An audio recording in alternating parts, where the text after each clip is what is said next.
Bonjour, je suis Julien Lezès, lecteur d'âme et lecteur akashique, praticien énergéticien depuis 30 ans, fondateur de l'Akasha Academy. Bienvenue sur mes discussions podcast. Profitez de ces connaissances et laissez-moi vos commentaires. Chaque seconde que tu vis est divisée en 2 parties distinctes et pourtant complémentaires. Aujourd'hui, on va explorer pourquoi l'instant présent n'est pas seulement ce que tu ressens maintenant, mais aussi ce que tu en retiens plus tard. Oh, intéressant. Donc, tu veux dire qu'il y a une sorte de double dimension à chaque moment qu'on vit ? Exactement. On a tendance à penser que l'instant présent, c'est juste cette seconde qui passe. Mais en réalité, il y a une autre moitié qu'on oublie souvent, la prise de recul. C'est cette capacité à regarder en arrière et à donner du sens à ce qu'on vient de vivre. C'est vrai que ça change complètement la perspective. Mais pourquoi est-ce qu'on a autant de mal à intégrer cette idée dans notre quotidien ? Eh bien, c'est en partie parce que notre cerveau n'est pas conçu pour mesurer le temps de manière linéaire. On fonctionne beaucoup avec une mémoire affective. Par exemple, tu te souviendras toujours du repas que tu as mangé lors d'un mariage marquant, mais tu oublieras ce que tu as mangé mardi dernier. C'est l'émotion qui donne du poids à nos souvenirs. Oui. Et c'est pour ça que parfois, on a l'impression que le temps file à toute vitesse.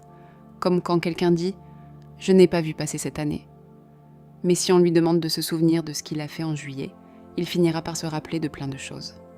À partir de là, la prise de recul devient essentielle. Si tu ne prends pas le temps de regarder en arrière, tu risques de passer à côté de la richesse de ce que tu as vécu. C'est un peu comme si tu vivais en mode automatique, sans vraiment intégrer ce qui t'arrive. Donc, en gros, pour vraiment apprécier l'instant présent, il faut non seulement le vivre pleinement, mais aussi le valider après coup. Mais comment est-ce qu'on peut faire ça concrètement ?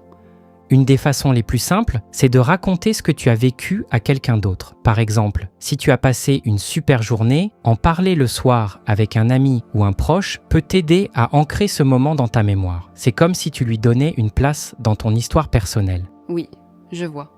Les actes parlent plus que les mots. Ce qu'on fait, ce qu'on vit, c'est ce qui compte vraiment. Mais pour que ces actes aient un impact durable, il faut aussi les reconnaître, non ? Absolument, et c'est là que l'instant présent devient bien plus qu'une simple seconde qui passe, il devient un mode de vie, une manière de se connecter à soi-même et au monde. Quand tu arrives à vivre comme ça, tu te sens plus vivant, plus aligné avec ce que tu es vraiment. Et c'est quelque chose qu'on peut tous apprendre à faire, même si ça demande un peu de pratique. Mais les bénéfices sont immenses. On se sent plus heureux, plus épanoui, et on comprend mieux notre place dans le monde. Souvent, on sous-estime l'importance des petits moments. On pense que seuls les grands événements comptent, mais en réalité, ce sont les petits instants du quotidien qui construisent notre bonheur.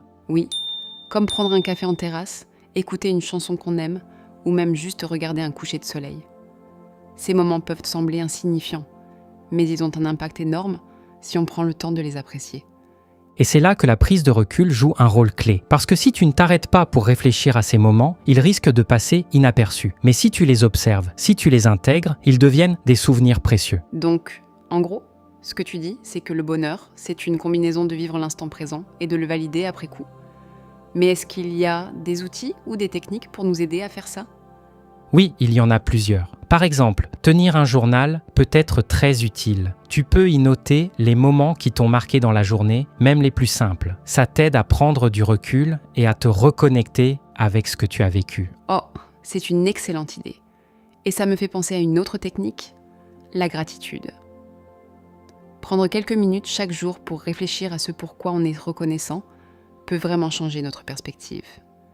La gratitude, c'est un outil puissant pour ancrer les moments positifs dans notre mémoire. Et en plus, ça nous aide à nous concentrer sur ce qui va bien dans notre vie, plutôt que sur ce qui ne va pas. Oui, et ça crée une sorte de cercle vertueux. Plus on se concentre sur les choses positives, plus on en remarque, et plus on se sent heureux. Et c'est là que l'instant présent devient une véritable source de bonheur. Ce n'est pas juste une question de vivre le moment, mais de le vivre pleinement, avec conscience et intention. Et c'est quelque chose qu'on peut tous faire, peu importe où on en est dans notre vie. Il suffit de commencer petit, avec un moment à la fois. Oui, et c'est ça qui est beau. Chaque instant est une opportunité de se connecter à soi-même, de grandir et de trouver du sens. Alors, pourquoi ne pas commencer dès maintenant ? Bonne question.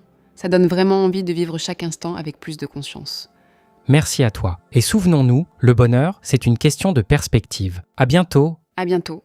Si ce genre de sujet vous intéresse, je vous invite à rejoindre ma communauté privée, Le Refuge. Elle est totalement gratuite. Vous avez le lien dans la description.